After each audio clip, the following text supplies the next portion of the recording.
तो पब्लिक यही चित्कार शुणी आपण मैंने भावुवे जे एठी कौन होइछि।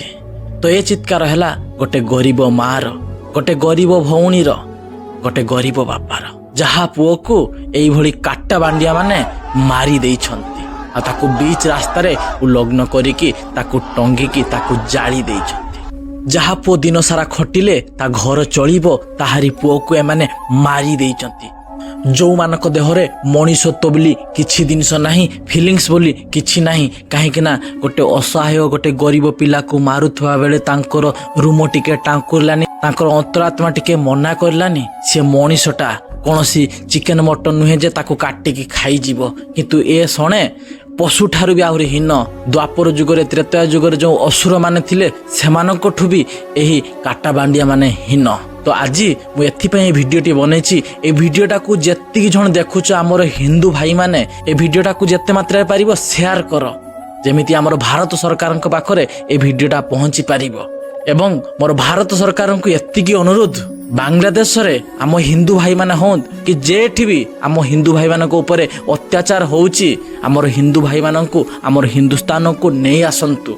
एवं आम हिंदुस्तान रे रहिथिबा काट्टा बांडिया मादरजात दल जो माने अछती सेमानकर गांडी रे रॉकेट पुरैकी सेमानकु पाकिस्तान नहने बांग्लादेश पठी दिया जाऊ। काहेकि ना सेमानकर अधिकार नहीं आम हिंदुस्तान रे रहिया पई। काहेकि ना सेमाने जो देश रे खाउचंती, जो देश रे पानी पिउचंती, सेही देश पछरे लागि बडुचंती। हिंदुस्तान रे रही बांग्लादेश रो जय जयकार करचंती, पाकिस्तान रो जय जयकार करूचंती। वंदे मातरम कहिया पई भी तांको कष्ट होउची। तो आम हिंदुस्तान रे रही कि वंदे मातरम कहि पानाती, सेही भली कटा बांडिया मानकु आम हिंदुस्तान रे रहिबार कोनोसी अधिकार नाही।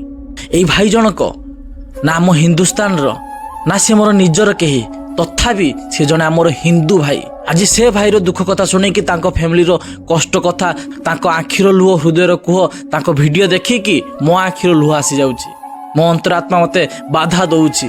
आहरी बहुत लोक कहउचंती आम हिंदुस्तान रे रही मध्य जे से माने बांग्लादेश हिंदू, तम मानकर गांडी काई फाटुची।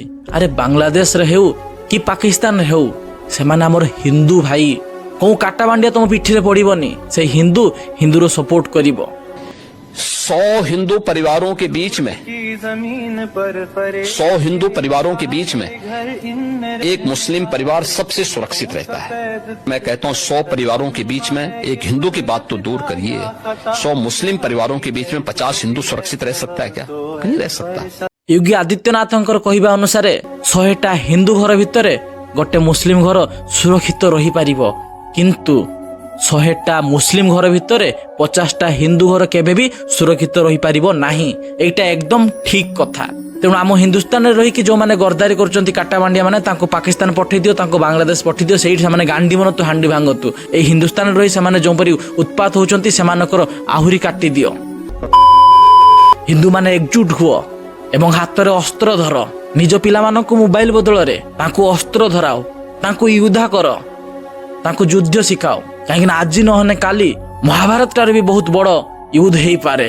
तेणु आम हिंदू भाई माने एकजुट हुओ, एकत्रित हुओ, निज पिला माननकु युद्ध बनाओ, रील्स बनै गांडी होले बा शिकनी। तो वीडियो शेष रे खाली एतिकी कहबी, प्लीज हाथ जोड़ी अनुरोध, आमर हिंदू भाई माने एकजुट हुओ एवं ए वीडियो को जेते मात्रा पारिबो शेयर करो। मते सब्सक्राइब करो न करो किछि दरकार नहीं, मु कहू नाही मते सब्सक्राइब करो, किंतु ए वीडियोटा को जेते मात्रा पारिबो शेयर करो। जय हिंद, वंदे मातरम।